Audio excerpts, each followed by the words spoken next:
Hey, what's up?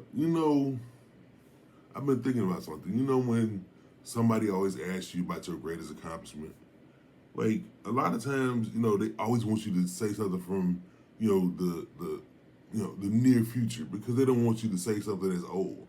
But the craziest thing is, my best stuff was when I was coming up. My best stuff was when I was working at United in the '90s and working at UPS in the early 2000s. Not because it was the greatest thing, but those were developmental times for me. And I think the truth is that it tends to say who I am more than you trying to tell me. Oh, in the last 4 years, what have da da da da. I really think that my greatest accomplishments were then. Not saying that I can't make great accomplishments now, but this leads to who I am and leads to the great accomplishments that I can do. Okay, give you one. I was working at UPS, early 2000s, right after getting out of college, thinking I was getting ready to get into a tech career, and of course, the dot-com era ended. So my opportunities were gone. There were others who went through college with me. They were working at places, and they put them through school so they can get them a position. So they came out in the positions that were sit there. They were sitting there waiting on them. Me, no.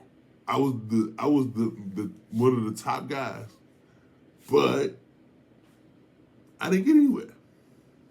I was the dude that everybody leaned on because I've always been that dude. But whatever. So I'm at UPS, starting off as preload, bottom yellow. I'm not the greatest at doing all of that, but I'm good up here. So I was figuring it out. Had my hard people, had my easy people. They gonna name names. They know who they are.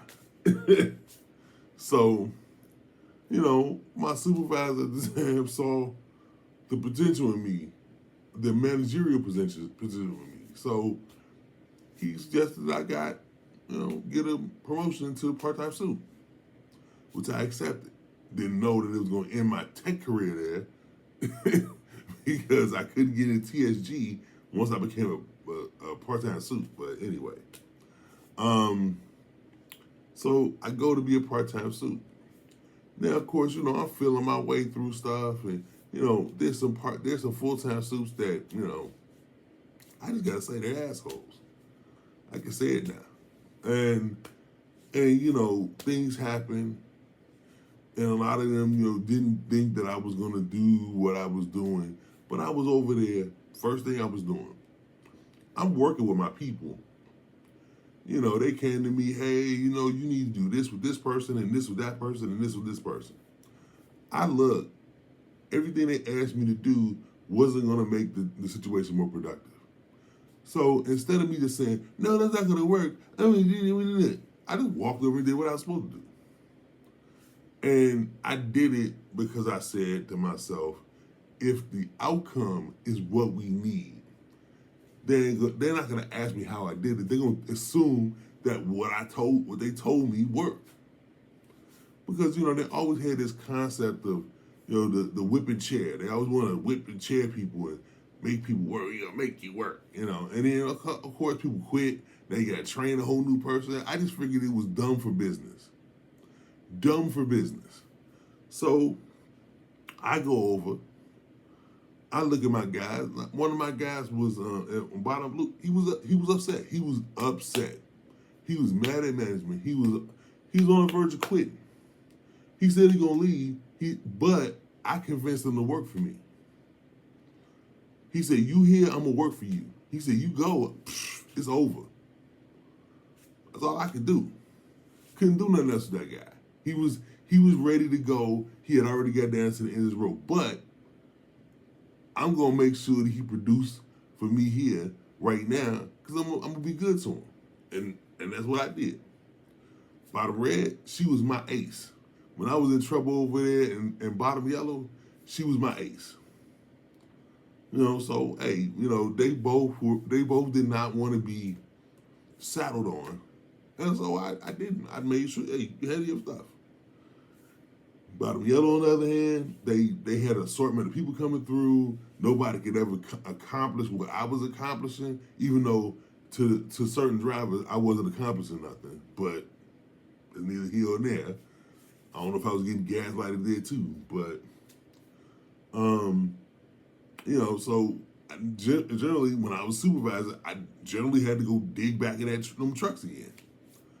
So it got to the point where they wanted to move me. So they moved me to another center. So I start in that center. I'm doing the docks. Um, I'm gonna kind of mix up some times because honestly, I ain't gonna lie to you. I don't remember how everything ran. I'm just I'm not a linear time person. Like somebody will say, "Hey, explain what happened here," and I'll literally tell them something, and then have a space where I was supposed to say this because this happened, and then forget and say it later and realize it was supposed to be then. But that's just me. I'm not linear. Um, so I'm in this other center. I'm doing the docs, and I'm just trying to get my feel with the people that's over there, because I know every doc is different, every crew is different. So I essentially started coming up with the spiel that I would tell the workers, say, look, I'm here for you, so that we can get this work done and get out of here. All the little other craziness that goes on, look, I'll try to taper that down as much as I can. But all we need to do is get this job done, get out of here. That's it. That's all I'm here to do, man. I ain't here for all this craziness. Let's get this work done. And because I did that, they would work for me. And that's what I wanted. I wanted to work and get out of there. That was the truth. I wasn't lying to them. And so every doc I went to, my reputation in the building changed because I was told this later on. I did not know this, in real time. I was told this later, but as I went around and they moved me around, people was like, "Oh yeah, man, that's he do work for him." And there's certain supervisors that were in that building that were like me. So the management wanted me to be them and what they wanted. And over time, they realized that I was not doing what they wanted me to do. So of course, every time we turn around, they would gaslight me, tell me how bad of a supervisor I am, and you're not doing it. But every time I ran up on a dock, I would solve a problem. And I solve a problem like Kenny solves a problem, not like Scott solves a problem. So I go, and I'm gonna tell you the biggest one because told you I ain't linear. So I'm in this one center, and I'm working the slide. So the slide is where all the packages come down, and they sort them into the bins so that they can take them and put them in the trucks. So I'm at the top. I'm on the slide, and so I noticed that the guy in the middle is working slower than the rest of the guys on the slide, and it's causing an issue. They told me this when they put me there. The first thing the supervisor told me, "Oh, you gotta do a speed test. You gotta do this. You gotta do that." I already realized from dealing with the union, because when I got there, because my mother's such a union person, I messed around and got there and knew somebody in the union. So me and them talked, and so I had a good rapport with them, and so I knew that doing the speed thing was not going to work because the union was going to bite back on that. I got to keep fighting and fighting and fighting and fighting if I would do it their way. Me, I took another assessment of that. I looked at the situation. I said to myself, okay, what does this tell you? This tells you this is a safety issue. Why is this a safety issue? Because the dude's going slower. He's in the middle. And what's happening is the flow is stopping right where he is because he's not clearing fast enough. He doesn't want to move to another spot. He wants to be dead in the middle. He don't want to move. Because I tried that. So the people on the backside are fighting through his log jam. The guys in the front are banging it down hard because they don't want that side to get clogged up too. So I said, this is a safety issue. Because if it bogs down to the point where those packages, because I see the packages bulging, all they got to do is have a package explosion, package flies down. You don't never know how heavy them packages is. And you hit one of these dudes, and next thing you know, they injured. They out of work. Now, yeah, you get workers' comp, all that stuff. So what? Nobody want no workers' comp sitting at home with no injury. So I decided that I had the union store online. So I said, hey, call your union guy for me. He said, okay. Calls him. So then union guy come, I go down to the underslide. I said, look, I'm gonna be real with you. One of your boys ain't working safe. He said, what? He said, what he doing? I said, he not keeping up with the rest of his guys on the lines. Everybody else working at the same pace. He working slower than them. He said, man, you can't tell people to work faster. I said, look, we talking about for safety. We talking about just for the fact that if he works as fast as the rest of the people on the dock, I'm not asking him to work fast in the individual stance. I'm asking him to keep up with the team. Keep up with the team so that the team gets this slide down and everybody go home and be safe and nobody gets hit with a package. Because if you go up there and you look, you'll see right where he is, packages are doing like this. And that's because he's not keeping up with the rest of them. Because if he keeps up with the people in the front of him, then the people in back of him can keep up and then the whole slide goes down easy. But he's bogging up the stuff for the other workers who are behind him and making these dudes work harder. I know they don't appreciate it. He said, okay. He said, send him down. He said, no. He said, send him down. So I think he went up there first. He went there first to look, and then he grabbed him, and then he came down, and I went back up. So the guys close rank. They close rank. They get tight. They working, bang, they banging it down, trying to get it down while he away, because he a problem. So they banging it down. I got to the front and was just kind of working a little bit. And I said, you know what, fellas? I said, this ain't on me to get him to be right. This on y'all. He said, I'm going to tell you why. I can write him up. I can do all kinds of crazy shit. You know you're going to just work slower. I said, but you know this ain't safe. You know y'all working hard right now because you wanted to make up the deficit that he put y'all in. This on y'all. Y'all got to tell him. You got to tell him why he got to do this. Because nobody else is going to be able to tell him nothing. He going to be, man, I can work as fast as I want to. That's what he going to do. He going to make it hard on all of us. So that's all I got to say about that. And by the time I finished, he came back up. He assumed his spot. He kept going the same old pace. Lunchtime comes. I'm sitting there with the guy up top that's sorting the packages. And I said, yeah, man. I said, well, hopefully we can get this situation in order over here. He said, man, I hope so. And I looked down at the dock, and he's sitting there, and they sitting around him in a circle. I said, oh, shit. And I chuckled, and I said, hey, I'm going to leave him to it. So I go have my lunch, come back. We get on the slide. They all banging it down in synchronicity. My man hitting it just like they hitting it. That slide went down like this. Next thing you know, I say, all right, fellas, we good. Let's say, we'll see if we need y'all for something. And the supervisors come around, okay, operation suit and full time. Y'all down? Yeah, we down. What you need them for? I'll tell them to go look for next day under the dock. All right, fellas, go do that. And that's it, man. All right, cool. Let's do this every day. All right. Left. Come back the next day, banged it down. Got it out on time. They looking at me like, how the fuck did he do this? Did they ask me? No. Did they want to praise me for it? No. You know what they did? They stuck me over on the other side, moved somebody in this position, and stuck me over on the other side where dude in bottom green wasn't getting the pull down.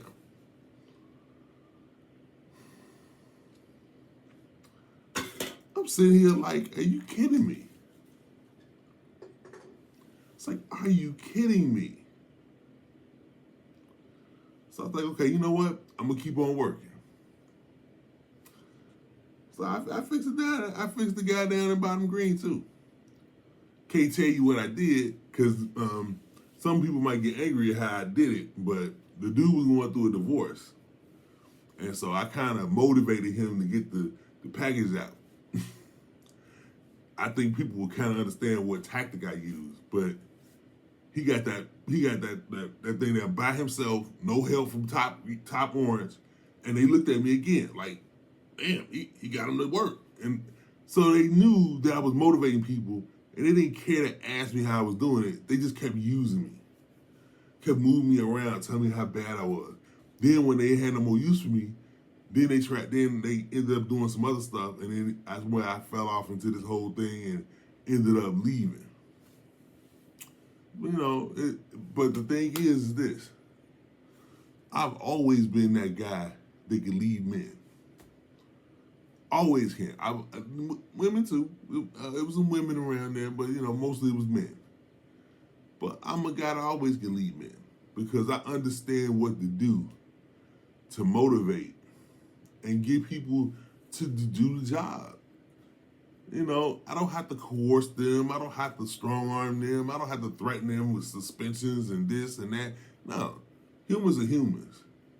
They had issues and deal with whatever, and you should have to deal with the nuances. You know, but through the years, I've seen people just deal with it in these old systematic ways. You know, oh, we're gonna just crack a whip on them, and they'll get right. Like, no. It's like, what do you think this is? This is not those times.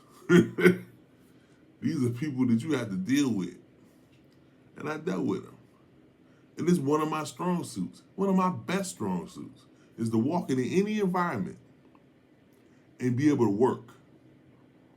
No matter who's there, no matter what's going on, I come in, I do the job. That's it. And through the years, I'm going to tell you something. Through the years after that, that's the thing that got me removed from certain places. Because I came in and did the job, and the people that was there wasn't doing the damn job. And so instead of them being removed, I was removed. Because it made it smoother for them. Kind of thing that's making me angry, so I'm not going to get into it. But, you know, this is who I am. I'm a dude that can come into your business, your place, and be that leader amongst the people that's there. And do the things that need to be done. And not have to be and be somebody that's me, so that I'm authentic to workers, because workers want authentic supervisors. They don't want somebody to walk in and mimic the supervisor above them, because you don't get nothing from it. I got told that at the beginning. From one of the guys that's been there at UPS for almost a decade. And he refused to take the supervisor position. He kept working. But he got supervisor mentality. So he laid that on me when I became supervisor. First thing he told me, don't be them, be you. And that's what I did. So I can walk into any place and be a asset to a business and not have to be a cookie cutter. And I think that's the thing that kind of makes people afraid of me, is that. But, hey, you're going to get the best out of me that way. If you just make me be a cookie cutter, I'm just going to be like the rest of these dudes out here. You don't want that, do you? You want the best. And the only way to do it is to allow people to be the best they can on their own accord. I gotta say.